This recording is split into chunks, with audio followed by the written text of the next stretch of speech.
Yes, guys, and welcome to Flat Cap Euro Talk. It is finally back again with another scout report, and we are going to be talking about the very famous Franck Kessié, the Ivorian player from the Ivory Coast who plays for AC Milan. His contract is going to be expiring this summer. He has refused a contract extension with AC Milan. With Antonio Conte coming in, that does mean that we have been heavily rumored with signing this guy. We were potentially going to sign him over the summer, maybe under the current, manager that we had of Nuno, as well as, Daniel Levy and whatnot. David made it very probably, difficult to get him. We could potentially get him in the January window if we wanted to, not wait so long like we are for Papa Montasar. But David, Franck Kessié, would you be excited to have this player? No, look, I really would. And with the appointment of Conte, I think it's more of we have a lot more chance of getting this one over the line, whether it be on the free signing. But the trick is to make sure he wants to sign with you.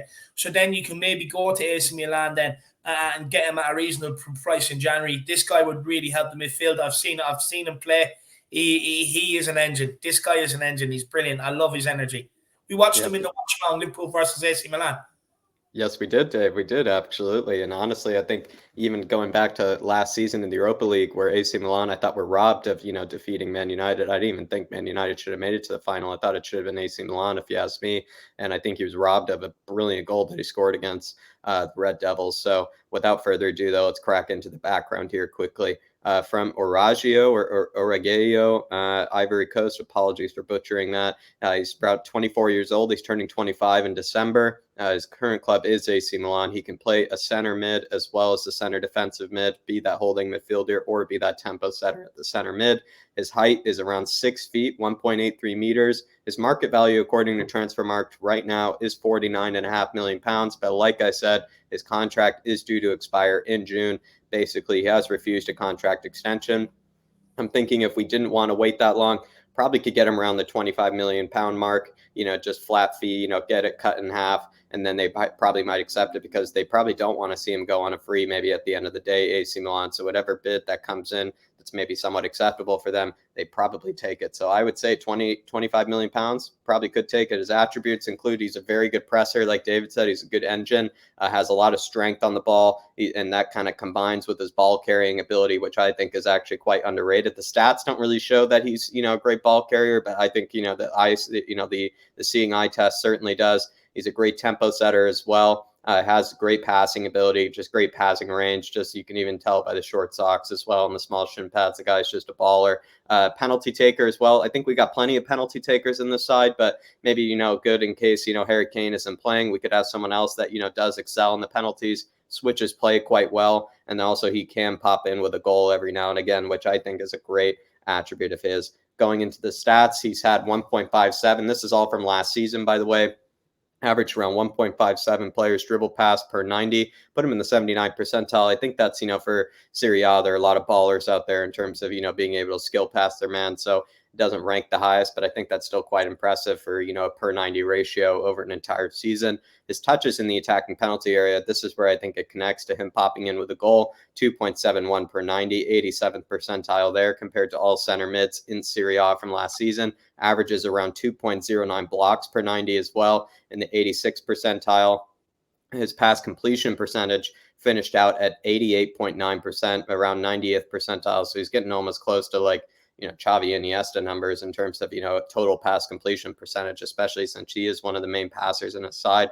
Last season, he finished off in just the Serie A alone, 13 goals and 4 assists, which a lot of them, granted, were penalties. I think almost a majority were. But this is, I just still think, unreal numbers. And just he's coming off a spectacular season. He's basically an all-action midfielder. But, David, before we crack into this guy, is there anything about, maybe some of these attributes or maybe even the stats, that maybe is a surprise to you or that you probably already knew? Look, for me, I actually liken this guy to a bit like Wanyama at Tottenham when he was there. He's a destructor. He's a destroyer midfield. He's busy. He gets around. He breaks up play.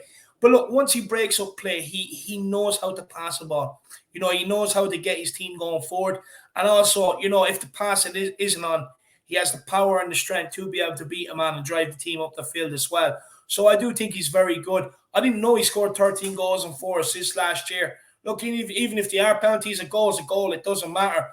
But look, incredible. I'm looking forward to watching him because I have watched this guy play. I do know a bit about him. Let's crack into these, into these highlights then here. Highlight reactions, of course. Given a fantastic chance to Ibra there. As we can tell, the penalties. He has a very unique penalty, kind of style, David. A bit of that kind of walking Pogba, you might say, penalty. I just think he does it a bit better than Pogba, and I think he's missed plenty fewer than Pogba as well. But you can see that distribution ability right there. He loves to play it on the floor, David. He almost prefers to play it on the floor, which I think just symbolizes how good of a player he really is at times. That's an unbelievable ping. I think, what's funny, Dave, you go into FBref, which everybody knows is, the site that I use for all my stats. A lot of the stats on FBref, he's almost just like kind of in the 70th percentile for everything, which I think just shows that he's just kind of just everything. Like he just does everything. He kind of isn't, unique to one skill set or another. He basically just does everything you need. Whoa, my! Oh my God! The game. Absolutely destroying Wan-Bissaka there as well. Here's probably another dirty penalty, I'm assuming. Yeah, that's the way it's just too swag as well, Dave. Honestly, that's just ridiculous the way he does those penalties. But that skill that he pulled off against one of those defenders was stupid back there, Dave. Oh, this is getting a little naughty as well. Talking about. See, this is what I love. It's the defensive side of the game that he does so well. Look at that. The strength is unreal there. The way it rooms down the hall to the left, you shit, man. Sometimes like Højbjerg, Dave, he can show the other team their own weight room, if you know what I mean. He's good from the penalty spot, Jack. His penalties have all been into the corners. Hits him with more power as well. I think that was always Pogba's problem, when doing that kind of penalty style is he kind of still softly hits it, into the back of the net so the keeper can still save it. Whereas with his, he kind of in a sneaky way actually puts a lot of power behind it. He does have beautiful close control here. That is ridiculous. Ooh. Oh, look at that. That's beautiful. Beautiful. Where's he going to? You can't even see where he's coming from there. He's going to get stuck in. Oh, that is intelligence. That is intelligence. That's intelligence. See, this is what I love there. He's just very hard to get by the guy. Look at that. He's absolutely brilliant. He just breaks up so much play, but then has the composure once he's done it to be able to get the team on the front foot as well. Ooh, that's a baller's touch right there. Oh, with the outside the foot as well. I mean, you got to show the whole clip there. Come on now. That was an unbelievable little bit of skill there. Oh, he's asking for the ball back as well from the ball boy. Hey, our two players taken out in the game right there. Absolutely love it. Brilliant. You don't even see a lot of contests from these players as well. They just know they're getting out-muscled. They just know they're getting out-muscled, and that's what just makes them look brilliant as well. He's so good at reading the game, Jack. The way he puts his body when you're trying to skin him, he's already on the half-turn waiting for you to knock the ball by him, so it's very, very hard to get by him. He's very good. Oh, the dummy. See that? He's just gone from defense straight to attack. Absolutely brilliant. I think David, just intelligence just comes through to play here. The guy just reads the game just so well. He's just a baller, Dave. I think he's just, he's just a world. I mean, when you see that his value is around £49.5 million, I mean, there's a good reason behind that, and that's because everybody rates the guy. Look at when he makes the tackle, right? When he makes the tackle, he's not looking to see where the man's going. He has his eye on the ball. It's all his focus is on the ball, and that's why he wins it so much without giving away free kicks. Wow, I love his penalty style, I will admit. Because sometimes, right, if you're like a midfielder like that and someone's running at you doing step overs, it's very hard to get. It's very easy to be fooled by where his feet are going. But what this guy does is he looks at the ball, because even though people are doing step overs, the ball's not moving, and he just looks at the ball and he's ready to pick the pocket. He's brilliant. I like that, David, actually. Yeah, he knows that they're going to try to touch it past him, and so he sets himself up in the right sort of defensive angle in order to read it well, like you said. And honestly, a better way than I put it. Oh, that is, I knew he was going to find that pass there, but still to be able to find that pass is unbelievable. I feel sorry for half of these people out there. It's men against kids.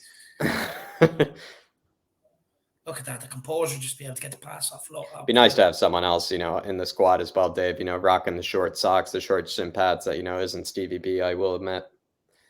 It's his energy that he gives, This guy, he gives a lot of energy, Jack. And I'll be honest with people, watch an AC Milan game, he's a lot better.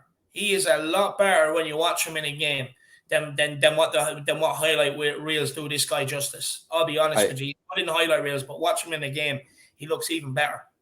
I think that's why everybody rates him, Dave, because whatever game that they've caught of AC Milan, or when he played even for Atalanta as well, Dave, back in the past, everybody rated the guy because, whatever match they saw, he's one of the standout players in practically every match that he plays. So sometimes I feel like, in this case, the stats don't really always back the guy, but that's why if you actually just watch the games, you can see what the guy is capable of. Hey, there's one in the reserve game. Oh, he threw Lukaku there as well, Dave. He just threw him to the ground. Oh, you naughty boy. See what I mean? He's just watching the ball the whole time. Doesn't care what the man's doing. Look, again, watch the ball. Boom. Thank you very much. Again, where's the ball going? Thank you. I'll have that. You look at that. Wow. Beautiful. And then he just what a shift. That left-footed pass as well. 4 players out of the game. When was the last time you seen that from a Tottenham midfielder? No, I mean, honestly, can't even remember, Dave. Oh, there you are. Give me that ball. Thank you, sir. Go on. Oh, beautiful. Do you know what? Unselfish as well. Eye for a pass, Jack. He's a very good eye for a pass as well, didn't he? He just seems to see the game in slow motion, Dave, at times. Even when, oh my God. Oh, you can't be doing that. You can't be doing that to a player. The guy's still looking for him, Dave, even to this day. Oh, that's that was a ridiculous skill back there. That was a ridiculous skill at his own corner flag, honestly. Oh, the timing of that pass. Oh, you got to bury that. Crack it. Oh, top bins as well. Oh, that's top bins. He actually hits it with secret power, Dave. It's like secret amount of power when you think about it as well. What a penalty. My back post header. That's what you gotta love. He's just he's head and shoulders above most players when it comes to the strength. Again, watching the ball, thank you. I love it. I think he's brilliant in midfield. Honestly, Dave, this team could become something else if we got someone like him. Imagine having Højbjerg, Franck Kessié, Papa Matasar, and Skippy. I mean, it's just too many combinations for. Oh wow, he's embarrassed his keeper for a living. He embarrasses keepers for a living. We have a player similar to him, but honestly, he just doesn't want to run, and that's Ndombele.